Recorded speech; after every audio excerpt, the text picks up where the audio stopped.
Hello and welcome to this episode of Mind Explorations. And we are currently plugging like mad the Chicago Hypnosis Conference, the Mid-America Conference. Woohoo! Available. Let's get that over done with first at hypnosisconference.org.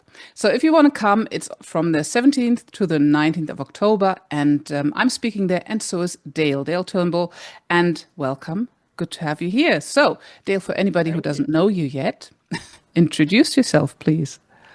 Okay, so hello everyone. My name is Dale Turnbull, as beautifully introduced by Astrid. I am a metaphors of movement coach and trainer. So I help people to explore what's going on unconsciously under the surface and work metaphorically with the unconscious in a very different and unique way that's outside of most people's conscious awareness. So yeah, I'm looking forward to having a chat with you today, opening maybe a few doors, shining a light potentially on a very different way of using metaphors that's not like, oh my God, I need to make up a story. And yeah, that you can use in your own practice. I can see a whole encyclopedia opening up there. I notice you're using very flowery language, and that, dear people, is our metaphors, kind of. Yeah, I mean, I'm happy to put a flower in my hair, wear a bright, colorful shirt. Flowery. Oh God, are we going to go like this all the time? Like It's picking like, apart every oh yeah. sentence. Oh my God. Um, no, so Dale is the metaphor guy. You all know that in hypnosis, we use metaphors to create change. And why do we do that? Over to you, Dale. So why do we use metaphors? Metaphors are very good at explaining, I'm going to say, the ineffable, the stuff that we can't necessarily put into words. It's very difficult for us to translate certain things. We could say that the unconscious speaks in metaphors. We know that it gives us symbols, ideas. It might even give us internal imagery of stuff that's going on inside us. So metaphors are a very good way to connect with the unconscious hemisphere, the unconscious part of our mind, the part of our mind that wanders outside awareness. And if we can find a way to connect with that part of experience, we can do a whole host of things. We can tell stories that speak to their problem, but in a way that they don't consciously realize. For example, let's just imagine somebody is really connected, they're really frustrated, they're really in something. You know what someone's like when they overly associate for the hypnotherapist, they're really stuck in their problem. Well, we know we can tell a story about that person who's really obsessed. I had a friend of mine, he was really into his video games. He watched that game over and over again. He played and played the sights, the sounds. He was really just stuck in it. I would say hello, he wouldn't hear me. Even his girlfriend would try and do some pretty impressive things, but he just wouldn't connect to any of it at all. He was stuck in that place. So I did one thing with him. I put my hand on his shoulder. I said, stand up and let's take a few steps back and just look at where the hell we are. Sometimes by taking a step back in life, we can remove ourselves from the situations we feel ourselves overly stimulated in, and we can actually see sometimes the reality of what's going on in front of us. So that's a minor example of storytelling, but coming Mhm. up with this stuff off the top of your head is hard work. It takes a lot of practice, a lot of training, a lot of failing.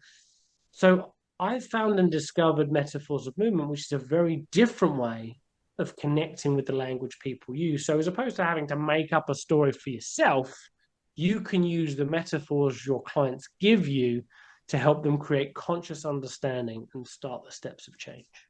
Hmm. So, how do you do that? Okay. Well, let's just think of an example, right? Hmm. So this is open for conversation if anyone wants to shout out. Let's just imagine a client comes to you, I don't know, in Nikki or Pat. It's like I'm hitting my head against a brick wall. What do we know about that client? Um, Think about it. What do we know?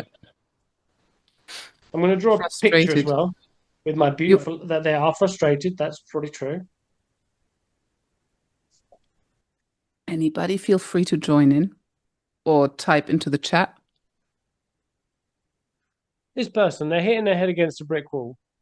They They feel feel blocked, and the blocked. problem is in front of them.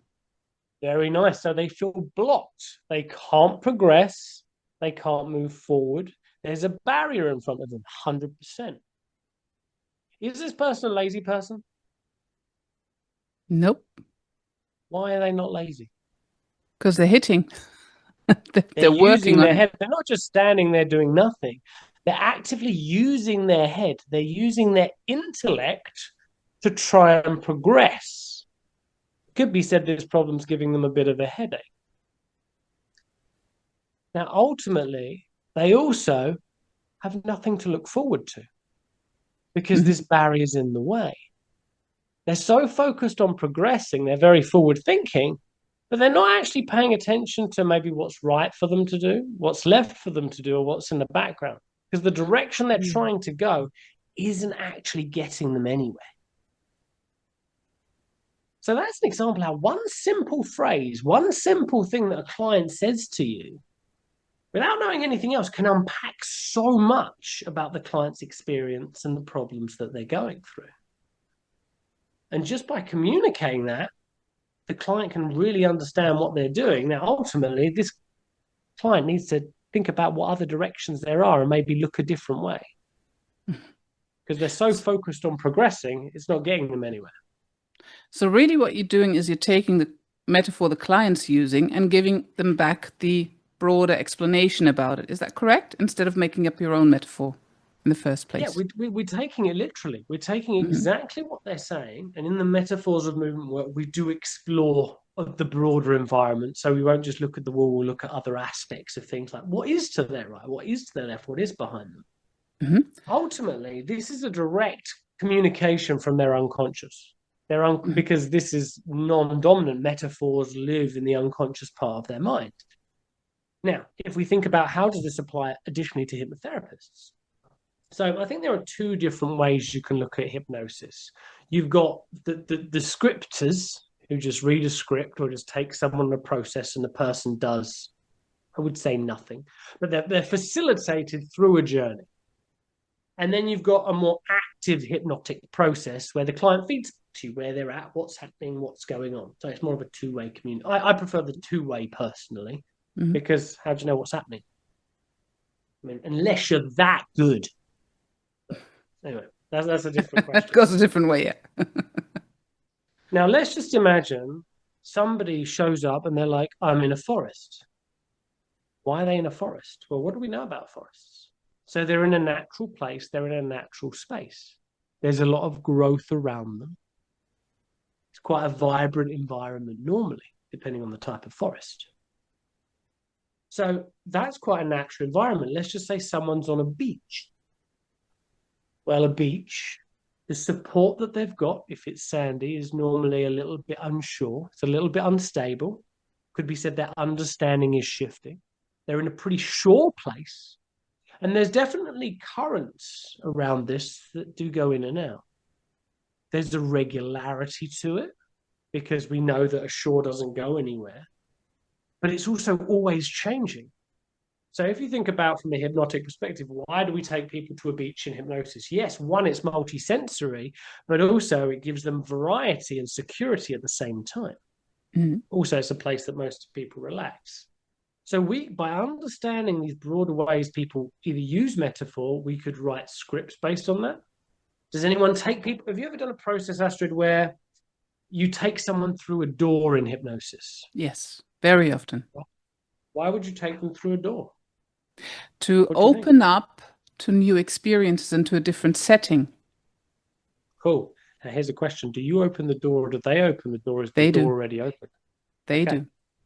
So there are pros and cons to each of these. If Hmm. I open the door, it means I'm showing them the way. If they open the door, they're being proactive about opening the door. So they're choosing to go over the Yeah. threshold. Hmm. Or if the door's already open, they can see what's there and it's less threatening, True. possibly. Yeah. Pros and cons, because sometimes if there's a line behind the door, you might not want to open it. Now, if you think, when you open a door, where do we normally take them as hypnotherapists? What do they normally go into? In the case of past life regression into a different life, future life Cool. progression into the future, etc., etc. Agreed. Some people might take them into a room. Control room, for example. Yeah. Okay. Now, what do we know about rooms? If you're in a room, it's pretty safe. Nothing Hmm. can get at you. Mm. So if you've got someone who's dealing with quite a traumatic experience or they've got danger from the outside world, you might want to take them into a room as opposed to down a natural path. Hmm. Because we can think about metaphorically what would be more resourceful for somebody. Now, there's lots of different perspectives on past lives. Are they real? Are they not? I know they work, but each to They their own. do. Yeah. Yeah. But if it's true and it's actually a real thing, epigenetics, all that sort of stuff, great, awesome. But it's still coming from an unconscious place. Hmm. If it's made up and it's metaphorical, it's still coming from an unconscious place. So we can use the language that metaphors of movement teaches you to communicate with that. So let's just say I go back to the medieval times and I'm in a castle. We know I'm in a castle, which is a safe space. Hmm. So ultimately, this is probably a pretty ancient problem. It's a pretty historic problem, but you're in a pretty safe space. You're in a space of authority. But to go out of that, you would become vulnerable. We can start to think about how these things mix and match metaphorically. With all the hypnotic stuff we do, whatever comes back from our client, given that they're in trance, is normally hypnotic. So one of the challenges I have found personally with hypnosis is it's great for change, but it's normally quite bad for good conscious awareness Hmm. because it's all unconscious, right? Yeah. They might have the odd little inkling or the odd thing that connects or resonates. But what the metaphors work does is it allows us to communicate unconscious information and bring it to conscious awareness so we fully understand. I have a lot whole understanding of what's going on. So yeah, that's the sort of stuff I do, and I could waffle Hmm. on for ages. Okay, good. Yeah, Let's structure this a bit into client work. So, client has said, "I'm banging my head into the wall." So you use you can't go forward, left, right, and what's behind you, blah blah blah. yeah. How do you continue working with them? Is that in trance or is that still the pre-talk, or do you use other You modalities? don't have to do this in trance at all. It can be Hmm. 100% conscious. Okay, I mean, I could do a demonstration if you guys would like to see a demonstration. if you would. Do you Oh, bring it to? do you bring it to the client's conscious awareness, or do you just continue working with their metaphor? Oh, do you explain it, you mean? Yeah, she meant to explain it. Oh, okay, cool. So what I would do, so I don't normally work with hypnosis because I use this approach. But let's say I was doing hypnosis and like they're telling you what's coming up, I might write notes on it. So let's do a hypothetical. Let's just imagine I go back to the past, I go back to a place, and then there's like a big battle, a big conflict. I have to overcome challenges. You do whatever healing work you do, and then the person is victorious and they save their loved one. Now that sounds like a huge, lovely story. But what does that mean in real life? Okay. Now, the language that I'm communicating in makes real sense, right? Everything I've said, you're like, that makes sense. Mm. You know, pacing and leading in hypnosis. So you're sitting there, you're listening to my voice, you're getting curious. First one was a lie, but you are now. But pacing somebody's experience works because the client can't deny it.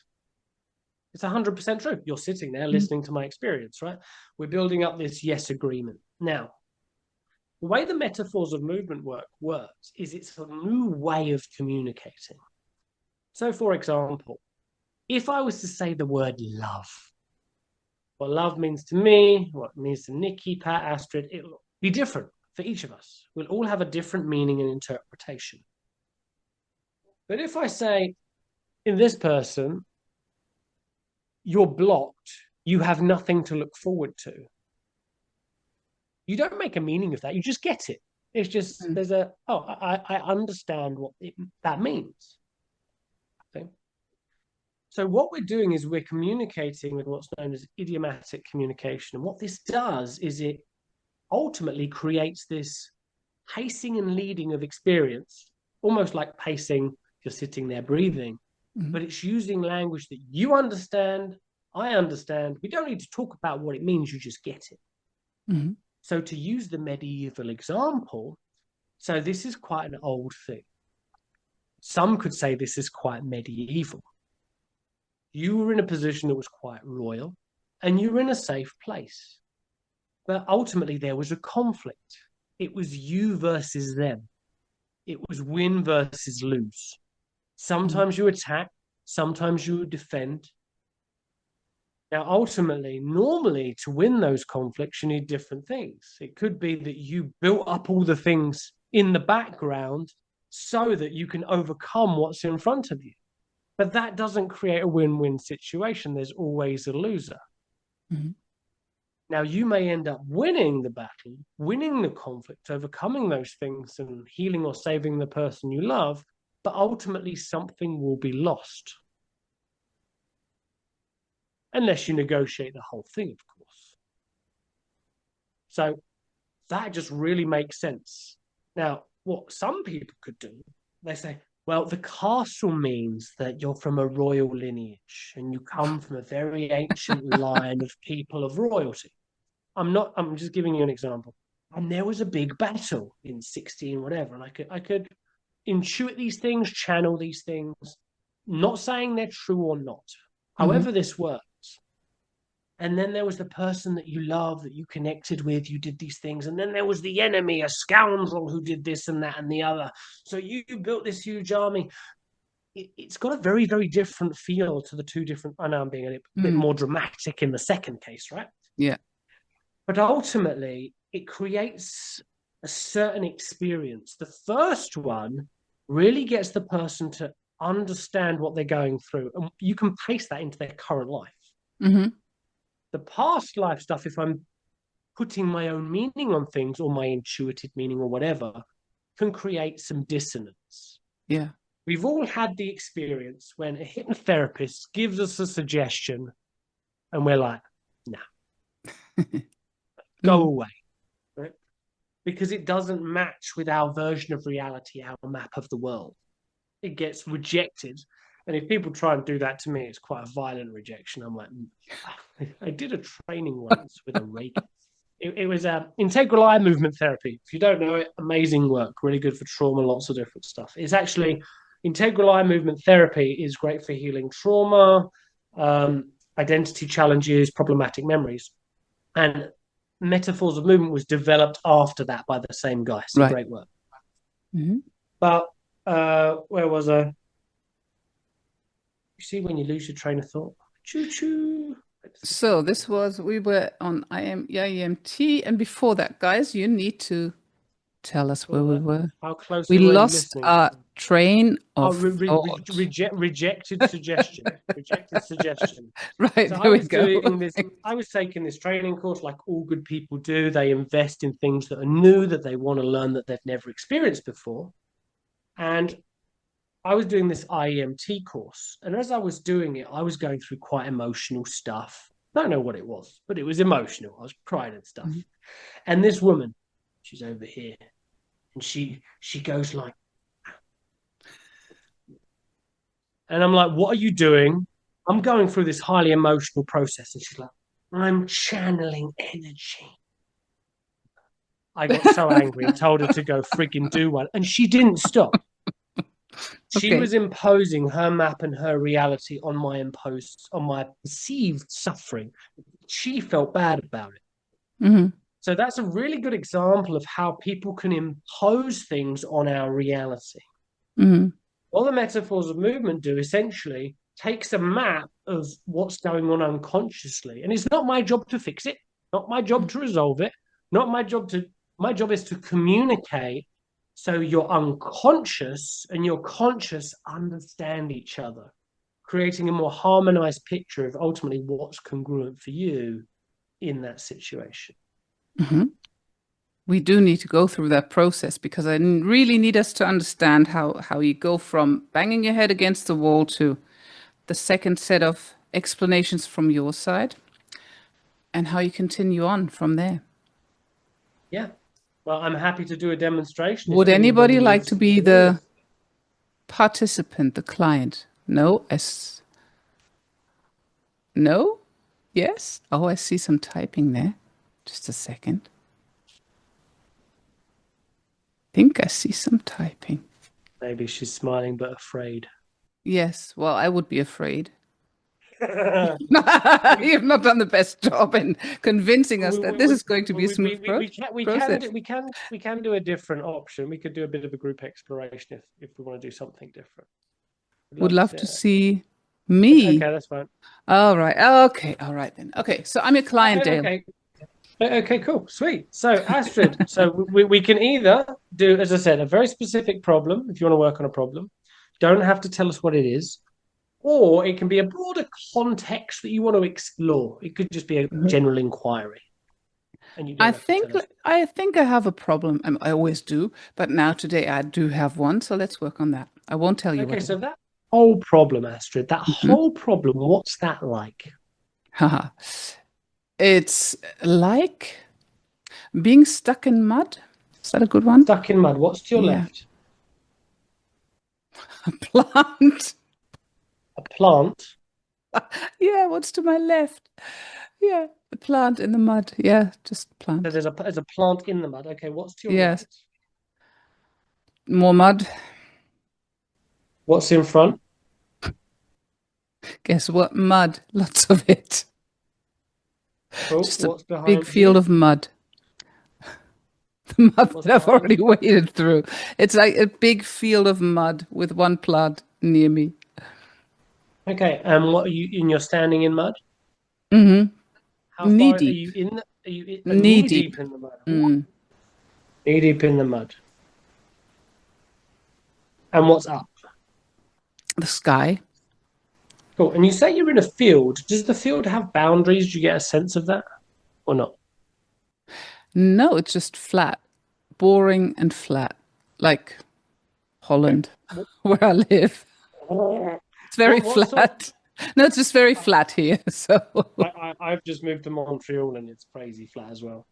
So I fully get that. So what this plant? What sort of plant is it? a fern or something. It could be a palm tree, but it's more likely a fern. Like a fern And bush kind of like a thing. fern. Yeah, it's yeah, it's about this high. I don't know. I've never seen a fern that big, but like Okay, should so be in it's the forest, but it's not. almost the size of almost the size of you, right? Yeah, shoulder height. Yeah, yeah. Shoulder height. Okay, cool. So there you are. You're standing knee deep in mud. Mud in front, mud to the right, mud to the left, and there's a plant that looks like a fern to your left. Is that about right? Mm-hmm. Yeah. Okay. Okay. So in real life, Astrid, in real life, what do you do in this situation? In real life, when this problem shows up, what do you actually do? Normally walk on and keep going. Is that what you tell yourself, or what do you actually do? That's what I try to do, but it's Okay. hard when Okay. you're knee deep in mud. No, I Yeah. got that. So what do you actually do if we're honest about it? Look around and enjoy no, I don't enjoy it. I look and think how boring it is.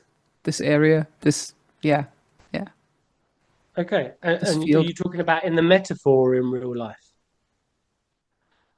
I'm What do you just do in the in real life? metaphor right now. Yeah, Yeah, well, it yeah. is. I don't want to know that. I want to know in real life, what do you do? But up to you. What do you do in real life in this situation? Well, I do the thing that I do need to do, but I'm not very productive doing it. So you do stuff unproductively. Yeah. Cool. At least you do stuff. Some people don't do anything. Look at Yay. the positives. Always look on the bright side of life. Right? Okay. So ultimately, you're in a pretty messy place, Mm-hmm. it could be said. And ultimately, any way you try and take steps, you're going to get resistance. Mm-hmm. Now, what's right for you is similar to the position you're in. It's a Mm-hmm. little bit wet, it's a little bit muddy. You might find yourself a little bit entrenched in it. Similarly, what you look forward to is the same. And what's behind you is similar. So ultimately, you're stuck in it. Mm. You can't really move. Or if you were to move, you get a lot of resistance. Some could say if you tried to move, it would suck. It does suck. Yeah. Yeah. Like that. Yeah. Ultimately, the environment that you're in keeps you in the position that you're maintaining. Oh. Now, there is something natural that's left for you. The fern plant. Exactly. And it could be said it's growing. There's something quite natural that's growing that's left for you. And you're right about that. Oh, Some people might say you've left it to one side, but it's also got pretty big. It's not as mm, big as it should be. It's not big as you would normally expect to see it.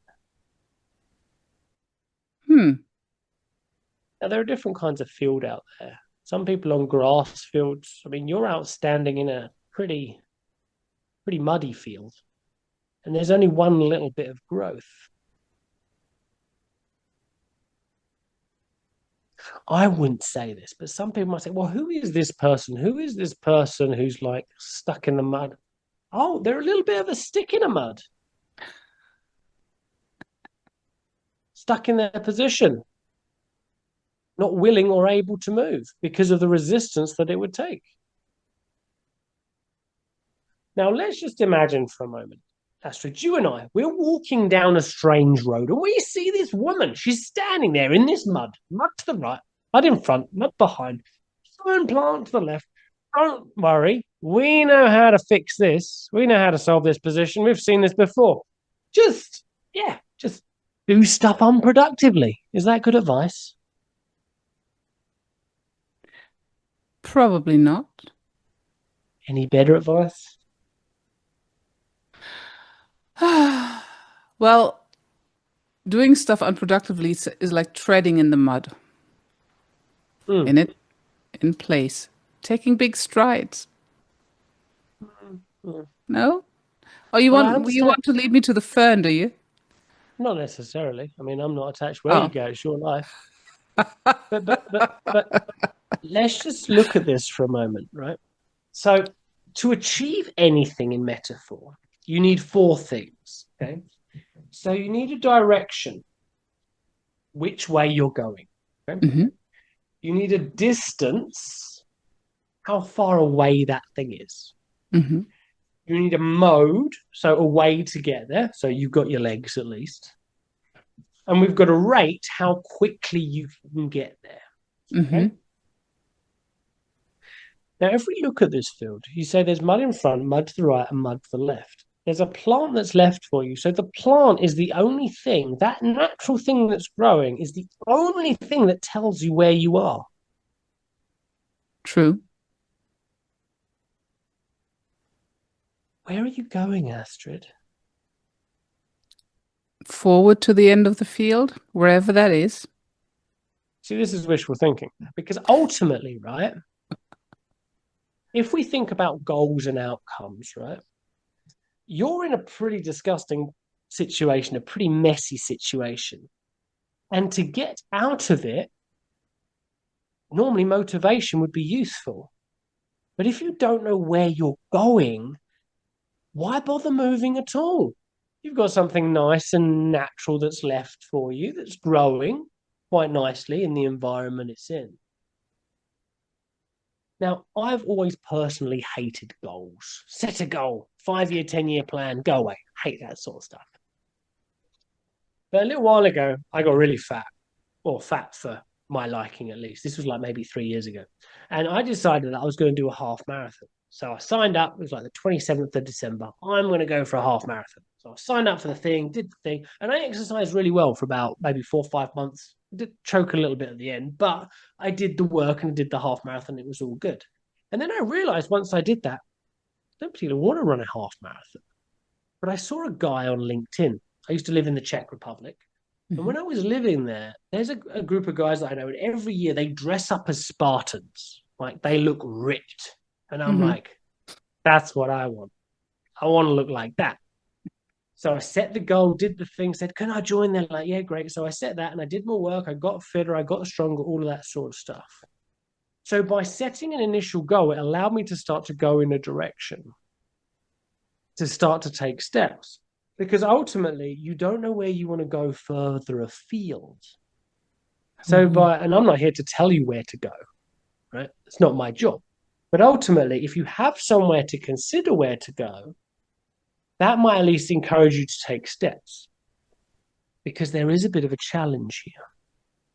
Now, normally mud or shit or slime or stuff like that in metaphor,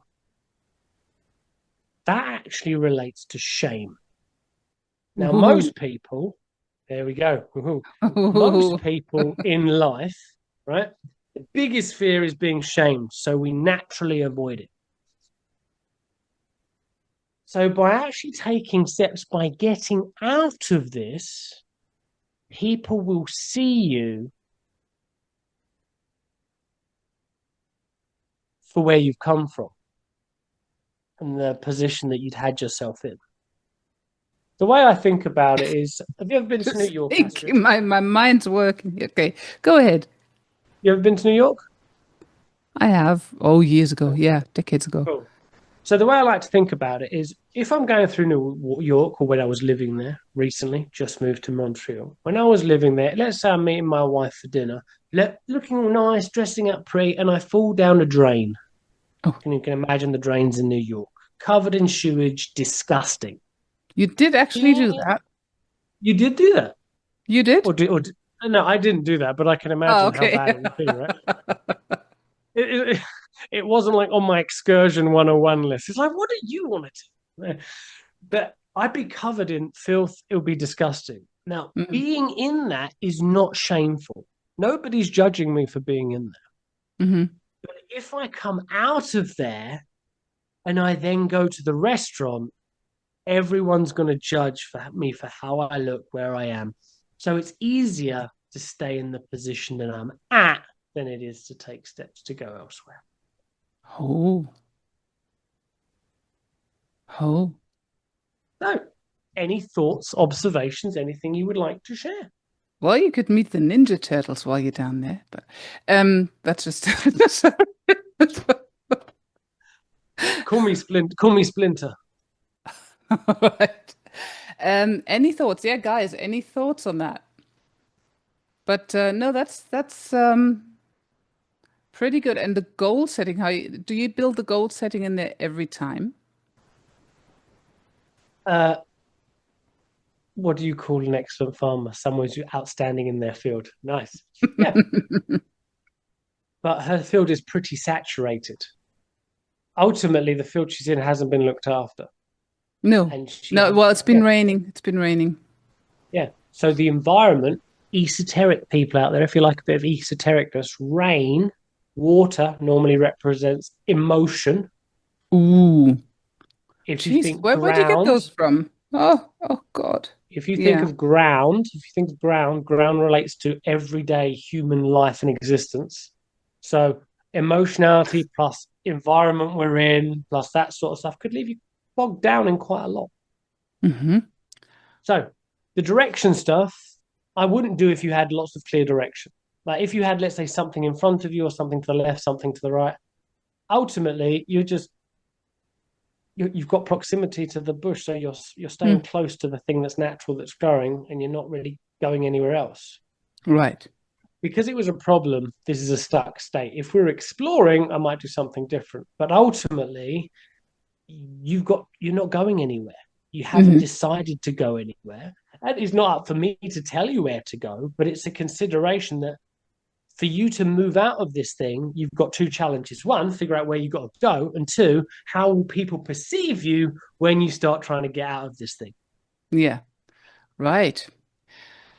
So, how many different models or things do you have for this? I mean, a stuck metaphor, many people are stuck. Then you've got people who are exploring. What else? What else do you have in the metaphors? Like Well, ultimately, any categories. metaphor I draw will be unique and different, pretty much. I mean, there are similarities, like some people on Hmm. a path, or we've all heard I'm a junction in my life. Junction in my life. Well, Hmm. let's look at that, right?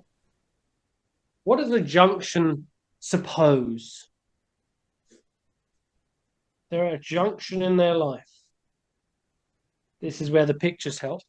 If they're at a junction in their life, Choice. they have choices. So what's the problem? They don't know where to go. So they have to choose.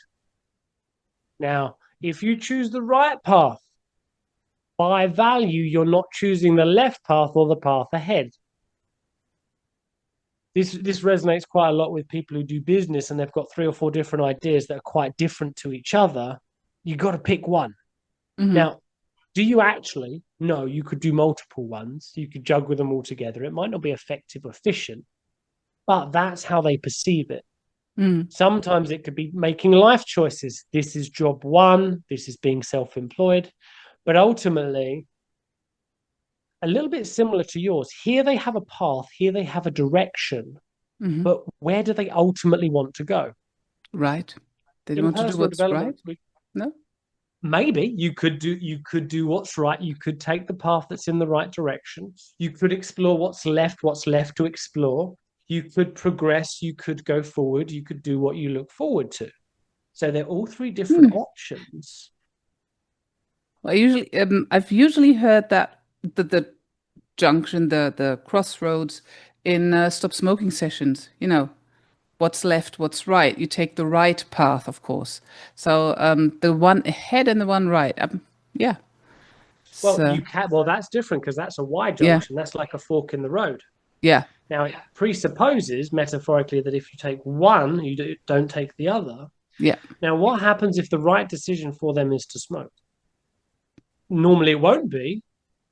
And I would invite someone to doing that if you're using that as a metaphor to test which path is the correct path for you. Now, Mm. normally the right path is the correct path.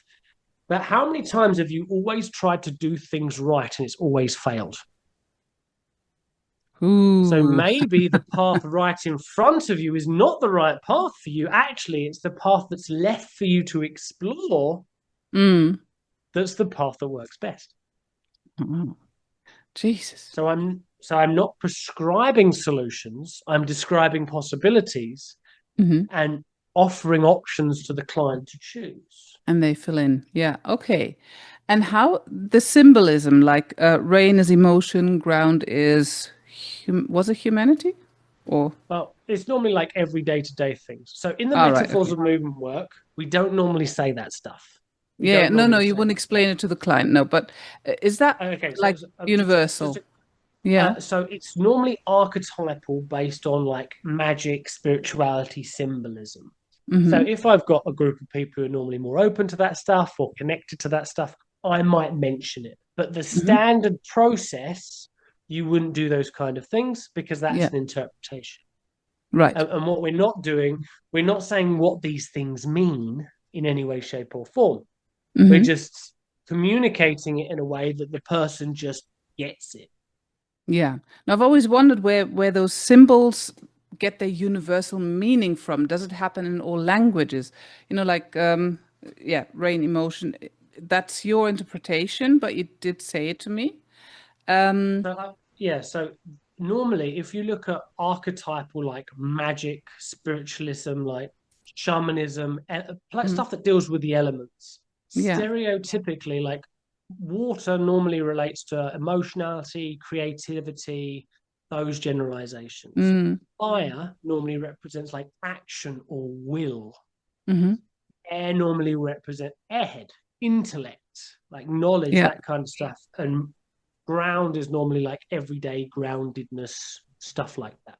Hmm. So if you think someone's got their head in the clouds, a lot of air, a lot of intellect, Yeah. lots of but those are more side explorations. So but what I like about this, so I did a session with a shamanic healer. Now I've trained in shamanism as well. Hmm. She did a journey with a client and they fed me back their experience. And I communicated the experience using the framework of metaphors of movement to create insight. If you look at tarot, believe it's divinated, however you look at it, the way I interpret it is that you see somebody, your unconscious picks up information, Hmm. you then see the card, your attention is then drawn to specific symbols from your unconscious that you then communicate with the client. So that's Hmm. how I rationalize it for my Right. not so spiritual brain. However, if it's coming from unconscious spirituality, I can communicate, I can talk about tarot cards using the languaging of this modality to create insight and communicate those messages Hmm. without imposing meaning, which can jar people or put people off. Yeah. Right. Okay.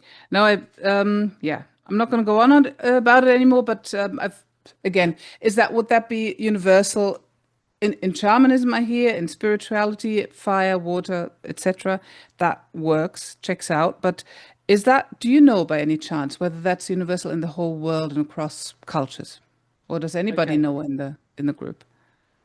So, from my perspective, I think there are some generalizations, but for example, metaphors will be culturally specific. Hmm. So, English and American might differ. For example, the family is represented normally in Asia a lot more as big trees. All right. Yeah. So, for example, because there's a lot more cultural representation of your roots, your heritage, that kind of stuff, you Yeah. do get the family tree over here, but we think about family tree in like Western culture, and we're like, yeah, the family tree. We sort of get it, but it's not Mm. like a big thing. So Yeah. this work is very culturally specific, Hmm. and there will be certain crossovers. I Right. mean, we had a brief chat. I mean, and it like for example in German, okay, so you've got rechts, which is right, and links, which is left. Hmm. So rechts, there's a lot of things if you think that crosses over quite nicely. Other languages, it might not cross over as much. So as long as you're using idioms, which are culturally understood communication, Hmm. that's the key. And if someone Yeah. doesn't resonate, drop it and just move on. Right. Yeah. Yeah. Good. Okay.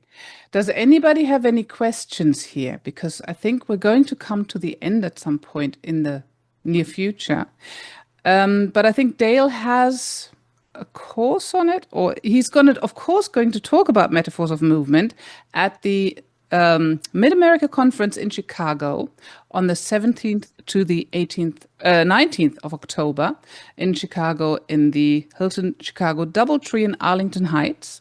So if you want to join us, I'll be speaking there as well on tinnitus. Yes, on tinnitus, reframing tinnitus for better client outcomes. And yeah, again, if you want to join us, come and see us in Chicago.